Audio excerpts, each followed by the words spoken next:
মৰমৰ ছাত্ৰ-ছাত্ৰীসকল, আজি আমি বীজগণিতীয় ৰাশি কেনেদৰে পূৰণ কৰি আলোচনা কৰিম। প্ৰথমে মই এটা চলক লৈছোঁ, ধৰি ল'লোঁ এক্স। এইটোক আমি চলক বুলি কওঁ। চলকত আমি সাধাৰণতে এক্স, ৱাই, জেড এইবিলাক ব্যৱহাৰ কৰোঁ। এক্সৰ লগত যদি মই এক্স পূৰণ কৰোঁ, এক্স পূৰণ এক্স, এইটোৰ উত্তৰ হ'ব এক্স স্কুৱেৰ। মানে এক্সৰ সূচক 1, ইয়াতেও 1, গতিকে 1 লগ হৈ 2 হ'ল। ঠিক তেনেধৰণে এক্স স্কুৱেৰ পূৰণ এক্স, এইটোৰ এনচাৰ হ'ব এক্স কিউব, কাৰণ ইয়াতে এক্সৰ পাওঁ সূচক 1 আৰু 1 আৰু 2 যোগ কৰিলে 3 হয়।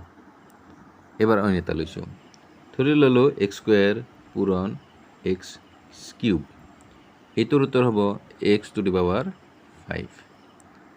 এতিয়া অন্য কেইটামান উদাহৰণ লৈছোঁ, ধৰি ল'লোঁ 3x স্কুৱেৰ পূৰণ 4x কিউব। ইয়াত 3ৰ লগত 4 পূৰণ হ'ল 12, আৰু এক্সৰ যিটো সূচক হ'ব পাৱাৰ, ইয়াতে 2 আৰু 3 লগ লাগি ইয়াত 5 হ'ব, মানে 12x টু দি পাৱাৰ 5।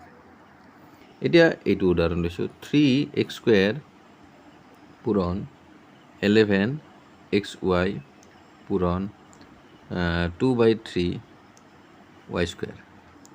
এতিয়া যিকেইটা ধ্ৰুৱক 3, 11 আৰু 2/3, এইকেইটা আমি পূৰণ কৰিম। প্ৰথমে 3 পূৰণ 11 পূৰণ 2/3, আৰু যিবিলাক চলক আছে, প্ৰথম আছে এক্স স্কুৱেৰ, তাৰপিছত এক্স ৱাই, তাৰপিছত আছে এক্স ৱাই স্কুৱেৰ।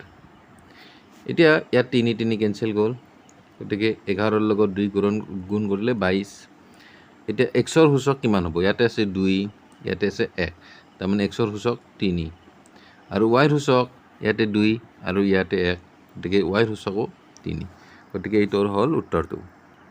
এতিয়া অন্য এটা উদাহৰণ লৈছোঁ, ধৰি ল'লোঁ -5x পূৰণ 3a স্কুৱেৰ পূৰণ -3ax।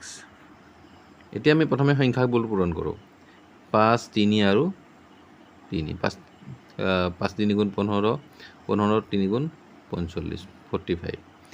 এতিয়া ইয়াত মাইনাছ আছে আৰু ইয়াত আছে মাইনাছ, গতিকে মাইনাছ মাইনাছ এইটো হ'ব প্লাছ।